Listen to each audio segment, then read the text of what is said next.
Welcome to you all in this online class. Dear students, as we know, today the main topic of our discussion is the modern period in reference with Indian history. Actually, in this chapter, we have to know in the starting period, it is explained that our student had studied history period wise. In class 6, you have studied about the ancient period in which the subject matter is from the Stone Age to the development of civilization, right? And the emergence of many empires in different parts of India, right? In second second period of Indian history, that is called medieval period, it is studied by you in class 7, in which the subject matter is related with the rise of various empires in North and South India, Turkish invasion, Delhi Sultanate, regional power, Mughal power, etc. And third phase or third period of Indian history is called modern period, about which you will study in class 8. This period begins from 18th century. The modern period of Indian history began in 18th century. So in this portion or in this paragraph, what have you learned?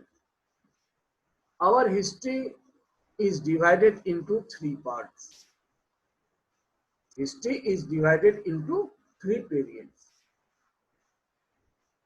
I think you are well known to this fact. History is the study of the change of time and progress that the human being has made in past. To make the study of history convenient, our scholars or historians have divided history into three periods. First is called the ancient period. Second is called medieval period. And third is called the modern period, right? Modern period. In this way, history is divided into three parts: ancient, medieval, and modern. You are given knowledge in this book, especially in this paragraph, that ancient Indian history is studied by the student in class 6.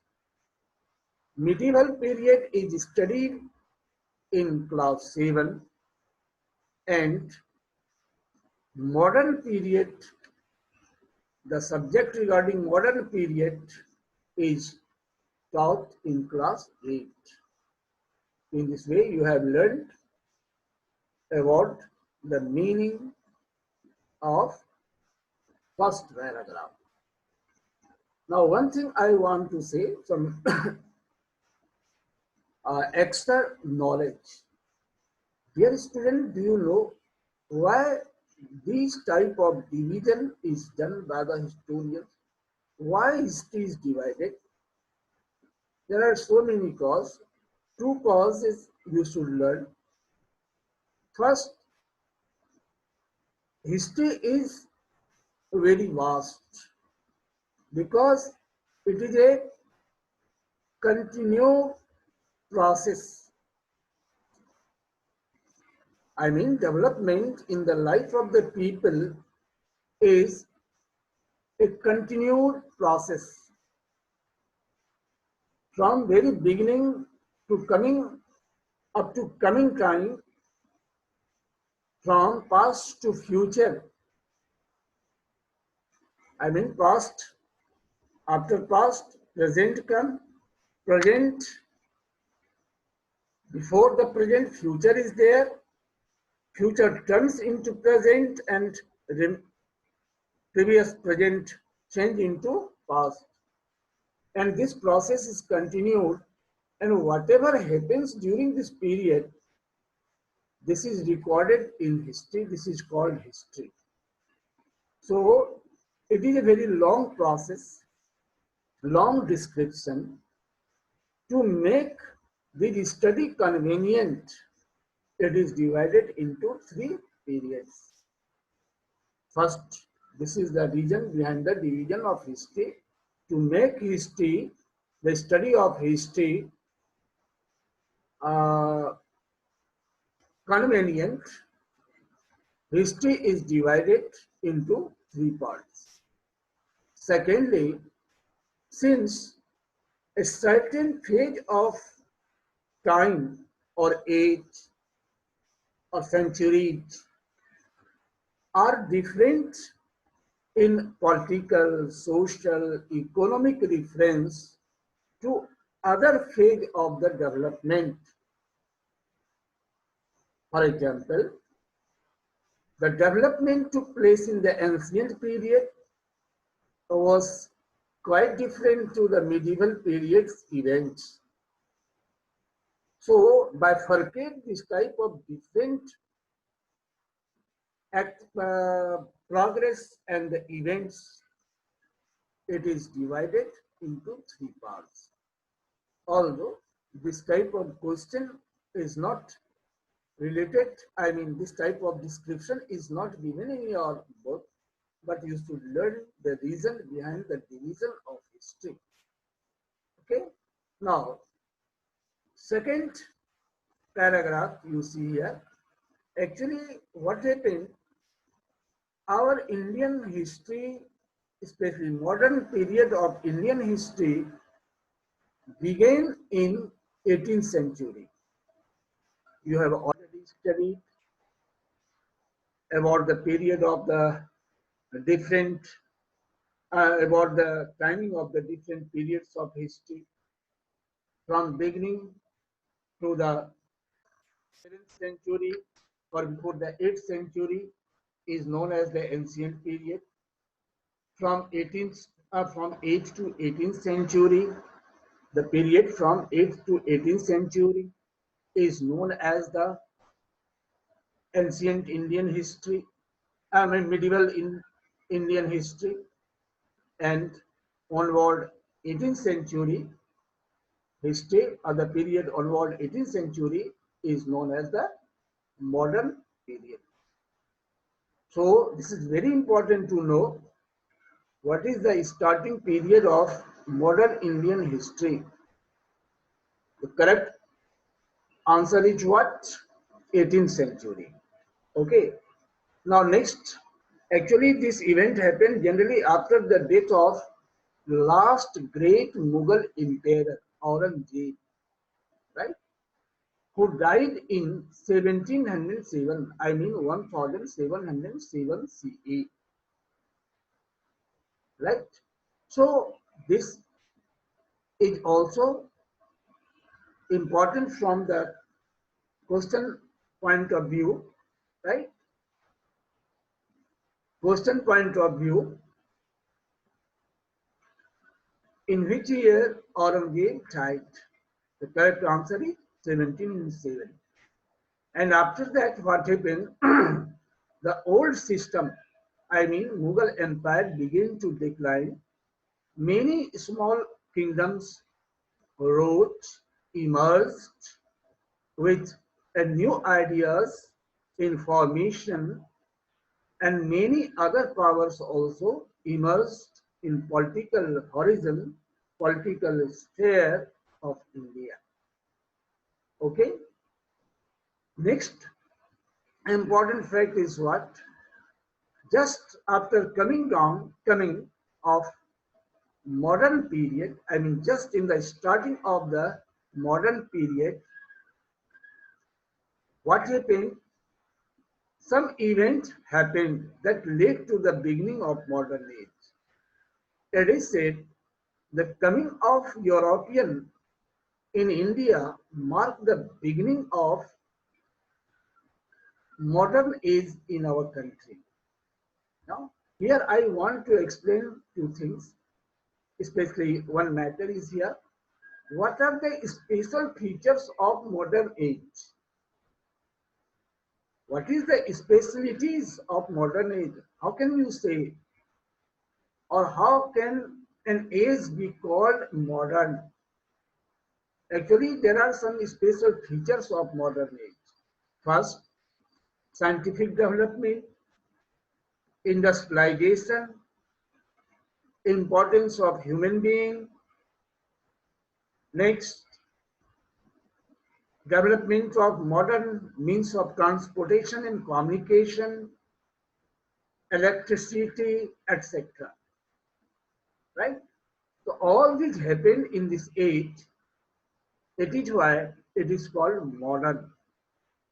Here, like medieval age and old age, blind faith has no place. People do not believe in saying, people believe in logic, in scientific idea, logical idea. Here it is like medieval period, it is not taught that you should follow the instruction of kings because they are the representative of God. To raise question against king is just like raising question against the God, and it is just like blasphemy, criticize of criticizing of God, that is called a sin. एक पाप समझा जाता है. So whatever is happening, you accept and you lead your life simply. But this type of notion was broken, break down, and broke down, and a new concept was developed that everything in the world is made for the people and people can enjoy by using all the resources present on the earth or in nature. Now, it is where the scientific development happened. People began to think, why do we read? Why the leaves are green? And all the natural phenomenon, regarding all the natural phenomenon, people became logical, right? They begin to raise the question regarding the existing system. Why does it happen so? वो उन्होंने पूछना शुरू किया, सोचना शुरू किया. Is it clear? This is called logical attitude, logical thinking. And it is why you have learned, this age when began to emerge, when this age came, where people began to think about the matters, Napoleon discovered the idea of gravitational force, theory of gravitational force. It was Newton who first thought why did the apple fell on the earth? Why did it not go in the air? In this way, logical attitude, this is the main feature of our modern age and all this type of development. So this period was started by educated Indians and Europeans, you can say also, because in Europe, first of all, modernity came, modern age began.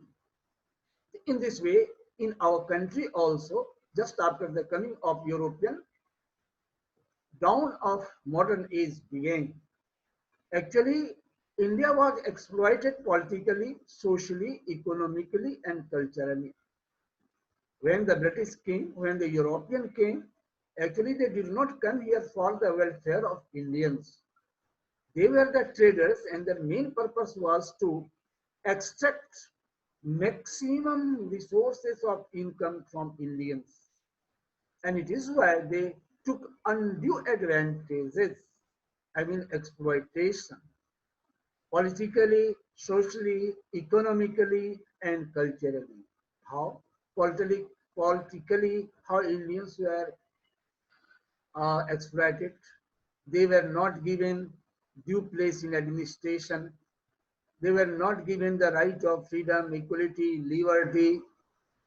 They were not given right to have the say in political sway. I mean, no political post or representation was given in the government. Socially, they were considered backward, inferior, right? Economically, they were exploited their trade, commerce, agriculture, crops, industries, were brought in such a situation that gave more benefits or all the benefits, all the advantages to the British, not to Indians. Next, the Indian company was established as a trading company, but it took advantages of political instability. I mean, there was frequent change in the kingship in India.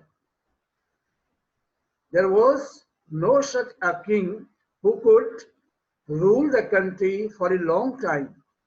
And when the rulers change frequently, it affects to the economic, social, political policies that is formulated for the benefit of the people, advantages of the people. In the lack of a single government for a long time, this type of plan remained uh, in paper only. It is not brought on the practical form. So people suffered a lot. So in this way, this was the feature or main feature of the 18th century. Now you have to know what was the special features or events in the 19th century. Actually, in 19th century, many steps were taken by East India Company. Right? You know, East India Company was of England. Its full name is what? The British East India Company. Actually, this company was the group of the representatives of traders and merchants who were allowed by the British to trade in Eastern country, right? To trade in Eastern country. And they began to trade in India. They came here and they sold and bought many things in India and got a lot of income or profit. But having taken advantages from the weak political condition of India, they tried to extend their power or control over our country. The company took many steps to spread their power, to consolidate, to make their control strong over India. Which actions were there? First, military action, I mean attack or taking action. Next, introduction of railway, postal services, passing different acts, implementation of divide and rule policies, subsidiary alliance, doctrine of lapse, and many actions were taken. And it is why, one by one, many states were brought under the control of British and direct rule of company was imposed there, implemented there, right? And revolt broke out. Revolt broke out against them, right? Revolt broke out against them in 1857. You know what is revolt? Revolt is an action taken by a group or many people of a country against the existing system, against the existing government. So Indians were envied, they did not want to see the rule of British. They did not want to accept those policies. And it is why in 1857 revolt took out, but this revolt was suppressed, broke down, subdued brutally by the British.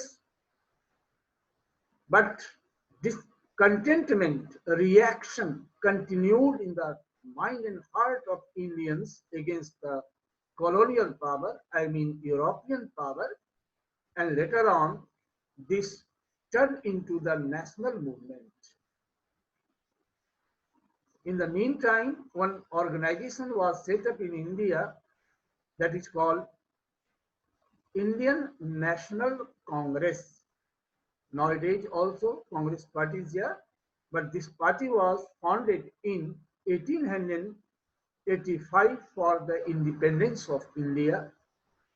Since the years, this party has been fighting against the government, was fighting against the British for independence. Later on, this party became the party of government. So in this way, you have learned about the different measures taken by the British East India Company to control over India. Which actions were taken? First, military action. Second, introduction of railway. Third, postal services. Fifth, passing different acts to control over Indian rulers as well as Indian economy. Divide and rule policies, doctrine of lapse, subsidiary alliances, about which you will read in coming chapters. So in this way, it is these are the important events. One most important question is also here: in which year Congress, Indian National Congress was set up? Correct answer is 1885. Now let we learn about the main events that took place in 20th century, right? I mean 1900 onward. Many important events took place in this time. First, partition of Bengal. What happened? Actually, Bengal was a very large province and it was the center of the national movement, right?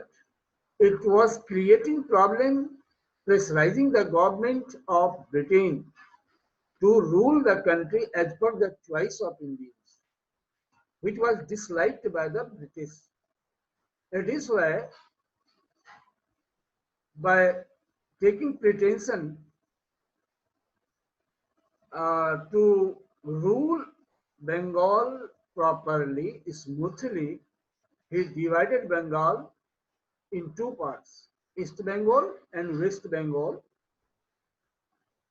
and it brought the reaction against Indians because they disliked this type of partition. It was done in 1905. Next was formation of Muslim League.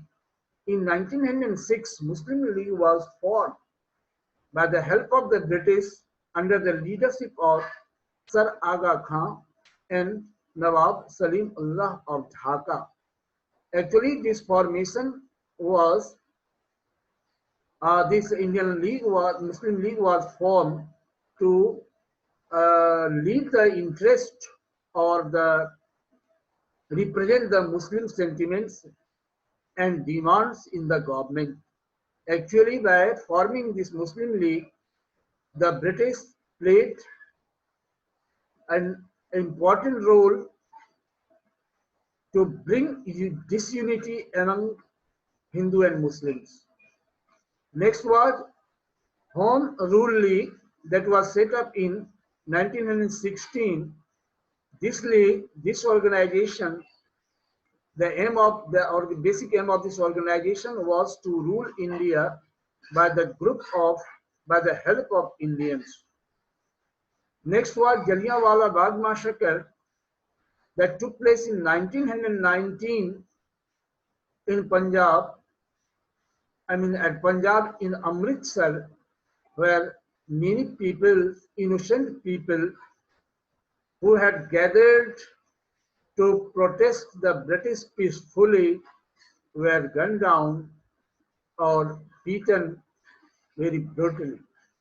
So these were the main events that revolutionized the mind of the people, provoked Indians to stand up against the British, to fight bravely. And all these events laid the foundation of national movement. The British government also introduced the various reforms to pacify Indians, to weaken the freedom struggle, but it in vain. And in 1947, India got independence. Right? So these are the main things.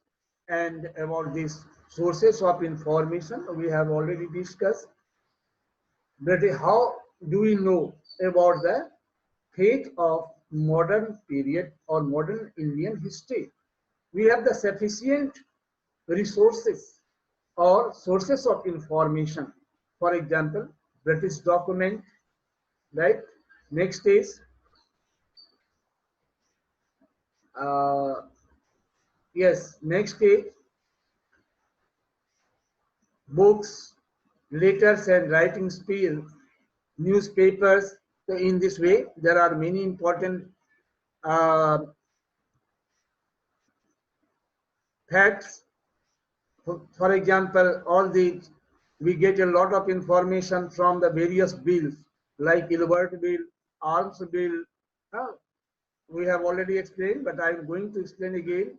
Ilbert Bill was a bill proposal uh, presented in Parliament, British Parliament, according to which Indian educated, well qualified persons were also allowed to be the judge and were to be given, right to be given to them to hear the case of Europeans. But it was opposed vehemently by the Europeans because they used to think that Indians were inferior and they were superior. How was it possible that inferior class people will deal the cases of superior class? And it failed. It was not passed and it reacted Indians. The Arms Act was also only Europeans were allowed to keep arms with them. Indians were not allowed. So this type of things were there, and we learned about this bill, what was in the bill, as I have already explained. So so you should know these are the sources of information. Next, later writing that officials have written in those period, it also gives sufficient information, right? Letters, writing, speech, in which you have learned many books were written there. For example, Anandamath by Bankim Chandra Chattopadhyay. Question may come, who wrote Anandamath or My Experiment with Truth, Unhappy Indians? All these are very important questions, and these, since these were written in those periods, so it explains, deals with the happenings of that time, and these are the important source of information. Gandhi Smriti, what was? It was a museum in which 60,000 books on Gandhiji are kept. 6,000 original photographs of Gandhiji is there. Many slogans were given in that period. For example, freedom is our birthright. The slogan given by Bal Gangadhar Tilak. Many calls were given. Subhash Chandra say, "You give me blood, and I will give you freedom." So likewise, this inspired, and we learned a lot as the sources of information. Newspaper, you have learned Marathi, Amrit Bazar Patrika. I mean, Kesari was written in, published in Marathi by Bal Gangadhar Tilak. So these are the facts. Now let me to unmute you all right? And we will discuss it. Now it is here the open session for you. You can ask the question, right? I am going to unmute you and you unmute yourself